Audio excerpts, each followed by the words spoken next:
अच्छे थे वो सिलेक्ट भी हुए हैं, है ना। किन बातों का रखे ध्यान, देखिए ये ध्यान रखने वाली बात बता रहा हूं अब आपको, जिसको आपको बहुत ध्यान से सुनना है मेरी बात बच्चों। ये मैं कोई भी बात कहता हूं ना, मैं बच्चों के एक्सपीरियंस से कहता हूं।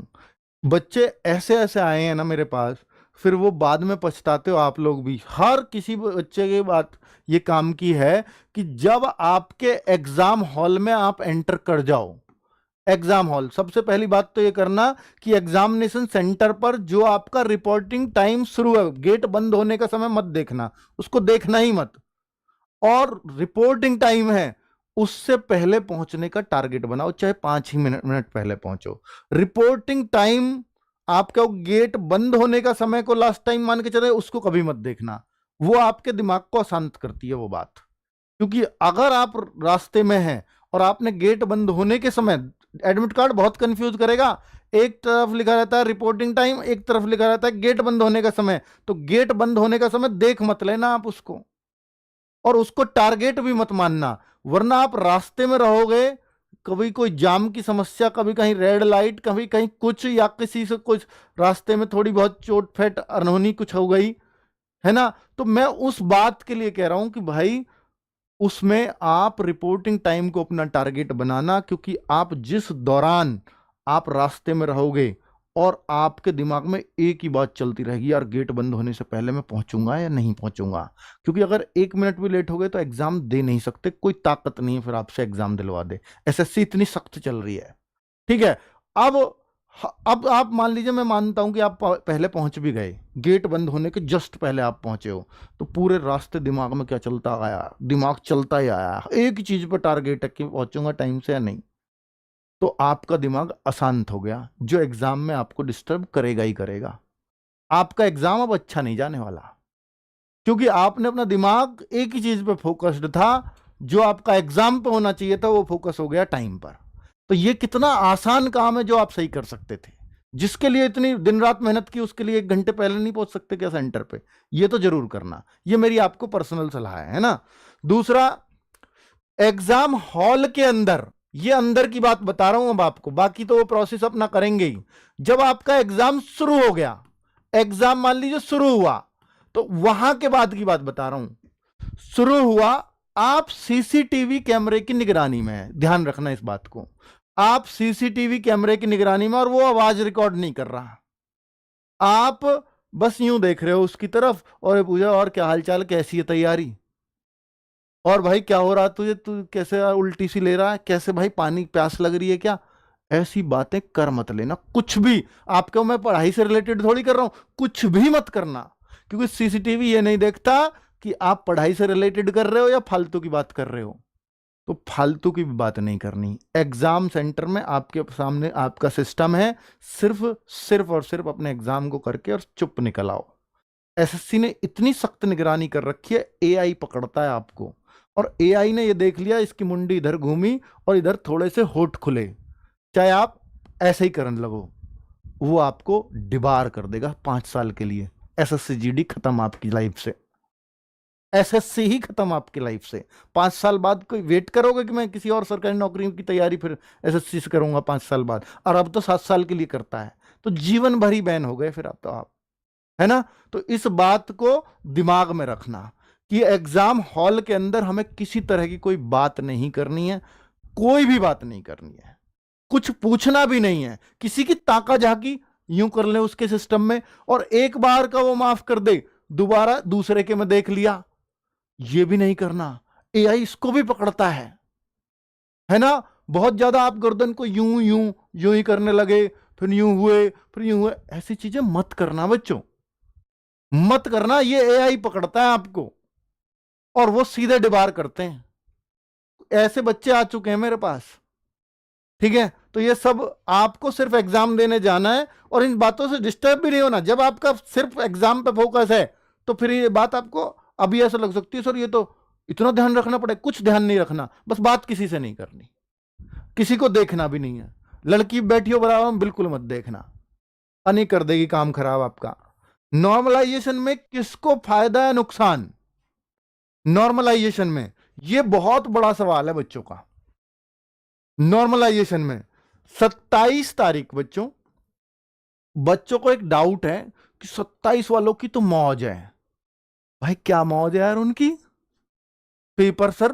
अरे भाई साहब, उनको तो पेपर का कोई आइडिया ही नहीं है, उनकी क्या मौज है? जी मौज ये है कि नॉर्मलाइजेशन में मजे आएंगे उनके। मैं भी मानता हूं उनको फायदा होगा, निश्चित तौर पे होगा। और पहले दिन पेपर भी थोड़ा आसान आता है बाकी दिन के मुकाबले, क्योंकि ये माना ही जाता है एसएससी के द्वारा इस शिफ्ट वालों को फायदा होगा, इसलिए एसएससी उस दिन थोड़ा पेपर लूज बनाती है। तो 27 वाले मुस्कुराओ जरा, जहां भी बैठे हो, ये हकीकत बता रहा हूं। दूसरा, पेपर भी आसान और नॉर्मलाइजेशन में फायदा। अब क्या, अब 28 वाले परेशान कि सर मैं तो फिर नॉर्मलाइजेशन में नुकसान हो जाएगा मुझे। तो नुकसान किसने बोला आपको? बिल्कुल नहीं बोला, पेपर आसान आएगा तो होगा। लेकिन बच्चों इतना ध्यान रखना कि 27 वाले बच्चों को बिल्कुल परेशान नहीं होना है। आपको अगर पेपर का आइडिया नहीं है तो वो वास्तव में नहीं, आपकी शिफ्ट में जो बच्चे कम करेंगे स्कोर वो कम करेंगे, उसका फायदा आपको आगे मिलेगा। तो आपको तो टेंशन ही नहीं लेनी, किसी भी तरह की नहीं लेनी। लेकिन 28 वालों की बात कर रहा हूं कि 27 को एक मैं आपके लिए शाम को एक स्पेशल मौका दे रहा हूं। 28 वालों सुन लेना, स्पेशल मौका। और ये 27 के बाद वालों को भी सुन लेना है, इसको जरूर कर लेना। शाम को 8 बजे।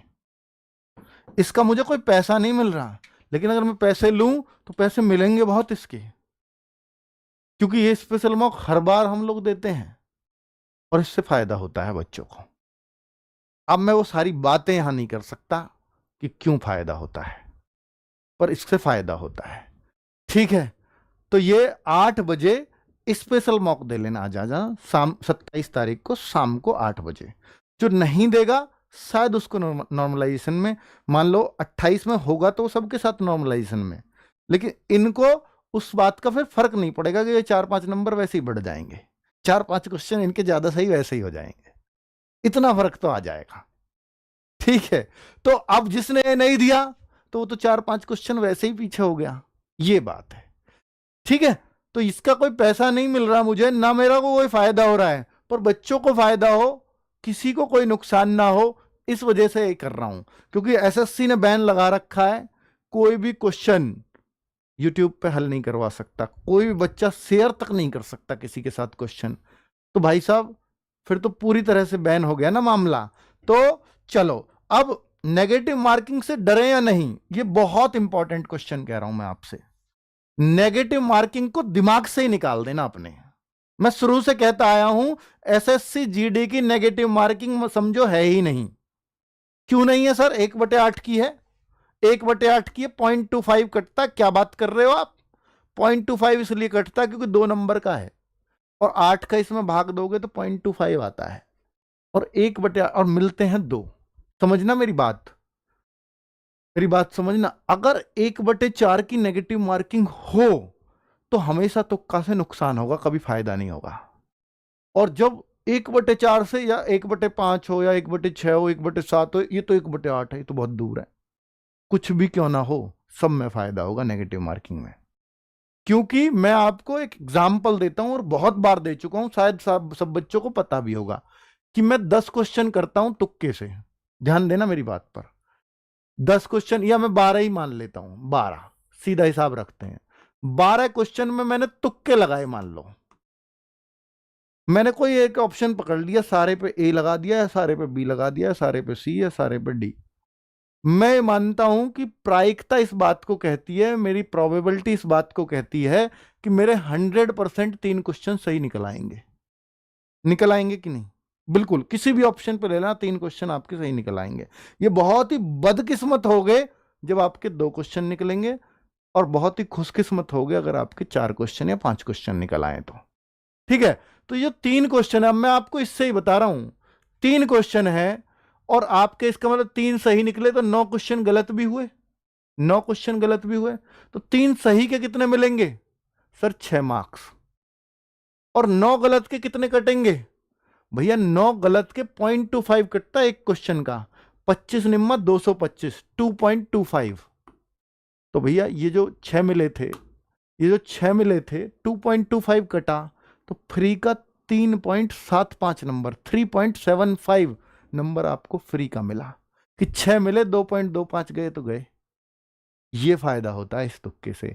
यानी जब क्वेश्चन आपको ना आ रहा हो बिल्कुल, स्पेशली उन बच्चों को, क्यों हिंदी भाषी स्टेट को तो ये स्कोप ही नहीं है तुक्के मारने का, वहां तो करना ही पड़ेगा, ठीक है, क्योंकि कट ऑफ इतनी हाई जाने लगी है। लेकिन मैं उन बच्चों के लिए कह रहा हूं जो बंगाल से हैं, जो असम से हैं, जो महाराष्ट्र से हैं, जो त्रिपुरा से हैं, जम्मू कश्मीर से हैं, पंजाब से हैं, हिमाचल से हैं, उनकी कट ऑफ, हिमाचल को छोड़ दो अभी थोड़ा, हिमाचल की भी हाई जाने लगी है, छत्तीसगढ़ से हैं उन बच्चों को, महाराष्ट्र से हैं, साउथ इंडिया से हैं, उन सभी बच्चों के लिए बता रहा हूं कि वो सब बच्चे इस बात को अपनाएं कि आपको 80 में से मान लो 30 क्वेश्चन आते हैं, मान लो 40 क्वेश्चन आते हैं, बाकी 40 क्वेश्चन आपको आ ही नहीं रहे, तो उसको छोड़ के मत आना।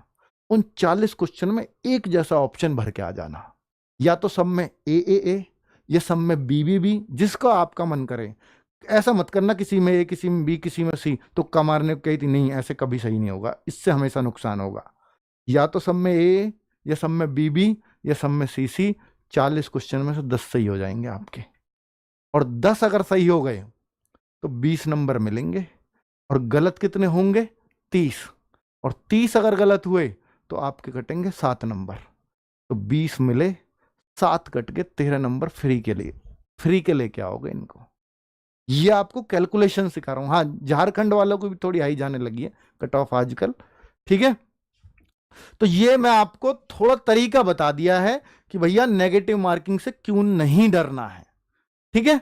चलो, क्या एसएससी जीडी में क्या स्कोर टारगेट करें, ये हर बच्चे का सवाल हो सकता है। लेकिन बच्चों, क्या टारगेटेड स्कोर है, क्या कट ऑफ जा सकती है, कैसा पेपर, ये सब पेपर पर डिपेंड करता है। मैं आपको हर संडे कट ऑफ बता करके जाता हूं, और स्टेट वाइज बता करके जाता हूं। वो इसलिए बता के जाता हूं कि भैया ये नंबर है, और मान लीजिए हिंदी भाषी स्टेट है तो उनको 130-35 के आसपास होना चाहिए, ठीक है। ये 130-35, अब पेपर आसान आ गया तो 140-135 भी हो सकता है। अब जो मान लीजिए दूसरी कैटेगरी में लेता हूं, जैसे महाराष्ट्र की हुई, जैसे झारखंड की हुई, जैसे वेस्ट बंगाल की हुई, तो जो ये तीसरी कैटेगरी, दूसरी होती है उत्तराखंड, दिल्ली, हिमाचल प्रदेश और झारखंड। इन स्टेट्स के, इन 4 की दूसरी कैटेगरी है। तो इनमें हम मानते हैं कि इन वाले बच्चों के कम से कम 125 के आसपास सही होना चाहिए, है ना। और जब महाराष्ट्र और मैं बात करूं आपकी वेस्ट बंगाल की, तो इनमें मैं मानता हूं 115 के आसपास आपको लाना चाहिए मार्क्स, ठीक है। और